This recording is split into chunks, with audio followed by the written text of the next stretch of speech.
नमस्कार दोस्तों, स्वागत है हमारे चैनल में। आज हम आपको बताने जा रहे हैं यूपीएसआई वैकेंसी 2025 आ चुकी है, जिसकी कुल पद हैं 4543। इस वीडियो में हम जानेंगे कि क्या आयु रहेगी हमारी अप्लाई करने की, योग्यता क्या क्या है, सिलेबस क्या है और एग्जाम पैटर्न क्या है। पूरी ए से जेड तक जानकारी जानेंगे। तो ये वैकेंसी आई है आज 12 अगस्त 2025 को। यूपीएसआई की वैकेंसी ऑफिशियल नोटिफिकेशन आ चुकी है, जिसमें कि उप निरीक्षक नागरिक पुलिस पुरुष महिला की वैकेंसी है। प्लाटून कमांडर पीएससी पुरुष के लिए है। प्लाटून कमांडर उप निरीक्षक विशेष सुरक्षा है। प्लाटून कमांडर उप निरीक्षक विशेष सुरक्षा बल पुरुष के लिए वैकेंसी है। महिला बटालियन हेतु महिला उप निरीक्षक नागरिक पुलिस पीसी के लिए भी वैकेंसी है। तो चलिए वीडियो को शुरू करते हैं। सबसे पहले जानते हैं कि इसका ग्रेड पे क्या रहेगा।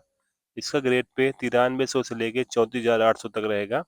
अब हम जानते हैं वैकेंसी वाइज डिटेल। तो सबसे पहले हम सब इंस्पेक्टर सिविल पुलिस की वैकेंसी के बारे में जाने। तो सिविल पुलिस की वैकेंसी टोटल है 4,242, जिसमें कि जनरल कैटेगरी की 1705 वैकेंसी हैं, ईडब्ल्यूएस की 422 हैं, ओबीसी कैटेगरी के 1143 पद हैं, एससी के 890 हैं, एसटी के 82।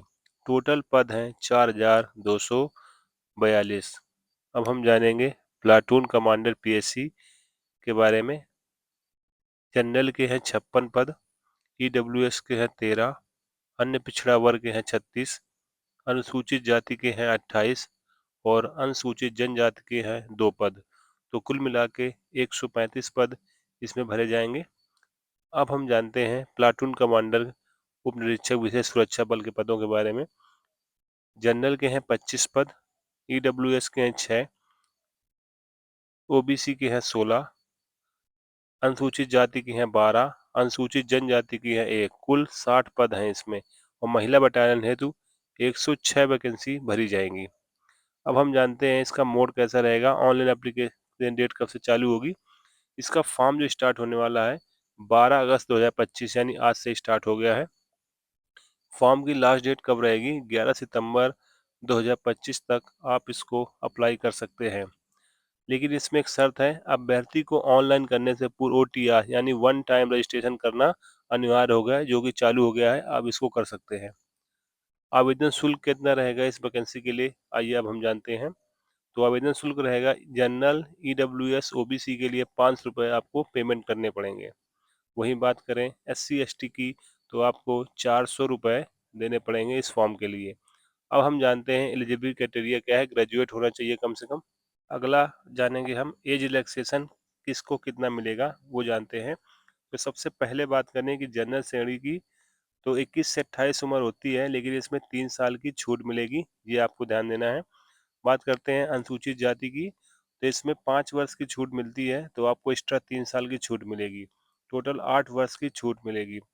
अनुसूचित जनजाति की बात करें तो इसमें 21 से 28 तो ऐसे है, प्लस 5 साल वो छूट मिलेगी और 3 साल अलग से छूट मिलेगी, टोटल 8 साल छूट मिलेगी। अब वहीं बात करते हैं ओबीसी के बारे में, तो टोटल यहाँ भी आपको 8 साल की छूट मिलेगी। अब राज्य कर्मचारी के लिए भी 8 साल की छूट है, और उत्तर प्रदेश के भूतपूर्व सैनिक हैं, इन्हें भी छूट का प्रावधान दिया गया है। तो ये चार्ट है, आप अपने हिसाब से इसमें फॉर्म भर सकते हैं, जितनी भी आपकी एज आती है इस हिसाब से फॉर्म भरते हैं। इस साल अतिरिक्त 3 साल की छूट दी जा रही है, क्योंकि ये वैकेंसी 3 साल तक आई नहीं थी, इसलिए आपको 3 साल का छूट दिया जा रही है। ये छूट केवल इसी भर्ती के लिए मान्य होगी, आप इसको दूसरी भर्ती के लिए मान्य नहीं होगी। इसलिए जिनकी भी उम्र इस क्राइटेरिया में आती है, वो आसानी से अपना फॉर्म अप्लाई कर सकते हैं। अब जानते हैं इसका सिलेक्शन प्रोसेस क्या है। सिलेक्शन प्रोसेस में सबसे पहले आपका रिटन एग्जाम होगा, उसके बाद document verification and PST test होगा, उसके बाद फिजिकल इफिशिएंसी टेस्ट होगा, अगर आप इसमें क्वालिफाई होते हैं सभी राउंड में। उसके बाद मेडिकल होगा, फिर आपको फाइनल मेरिट बनाई जाएगी। फाइनल मेरिट बनने के बाद सिलेक्शन होगा। अब बात करते हैं कि रिटन एग्जाम कैसा होगा। रिटन एग्जाम कुल 160 क्वेश्चन का होगा, जिसमें कि आपको 400 मार्क्स का है। अगर बात करें तो हिंदी के 40 क्वेश्चन आएंगे 100 नंबर के, मूल विधि, संविधान और सामान्य ज्ञान के 40 क्वेश्चन आएंगे 100 नंबर के, मैथ के 40 क्वेश्चन 100 नंबर के, और रीजनिंग के 40 क्वेश्चन 100 नंबर के आएंगे। टोटल 160 क्वेश्चन 400 नंबर के आएंगे। मिनिमम क्वालिफाई क्राइटेरिया क्या रहेगा? 35% आपको हर सब्जेक्ट में लाना है और ओवरऑल 50% आपको लाना है, तभी आप पास कर पाएंगे। एग्जाम पैटर्न कैसा रहेगा? इस बार ऑनलाइन एग्जाम नहीं होगा, OMR बेस्ड एग्जाम होगा इस बार। ये खास बात है इस एग्जाम की। टाइम आपको केवल 2 घंटे ही मिलेगा। अब बात करें फिजिकल स्टैंडर्ड कैसा रहेगा, उसकी बात कर लेते हैं। तो हाइट एंड चेस्ट, मेल के बारे में बात करें तो सबसे पहले सामान्य और अन्य पिछड़े वर्ग के लिए हाइट जो होगी आपकी कम से कम 168 सेंटीमीटर होनी चाहिए, और अनुसूचित जनजाति जाति के लिए 160 सेंटीमीटर होनी चाहिए। चेस्ट की बात करें तो 79 सेंटीमीटर बिना फुलाए होना चाहिए, और 84 सेंटीमीटर फुलाने के बाद। ST कैटेगरी के लिए 77 सेंटीमीटर और फुला के 82 सेंटीमीटर। अब फीमेल की बात करें, क्राइटेरिया क्या है? तो फीमेल में जनरल, अन्य पिछड़ा वर्ग और अनुसूचित जाति के लिए हाइट होनी चाहिए 152 सेंटीमीटर।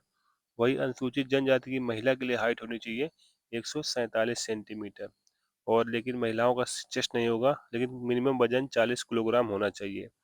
अब फिजिकल टेस्ट की बात कर लेते हैं। तो पुरुषों के लिए 4.8 किलोमीटर की रेस होगी, जिसमें आपको 28 मिनट में पूरी करनी होगी। कोई क्वालिफाइंग, केवल क्वालिफाइंग है, पास के नंबर नहीं दिए जाएंगे। वहीं फीमेल की बात करें तो 2.4 किलोमीटर 16 मिनट में आपको पास करना ही करना है, अन्यथा आप फेल हो जाएंगे।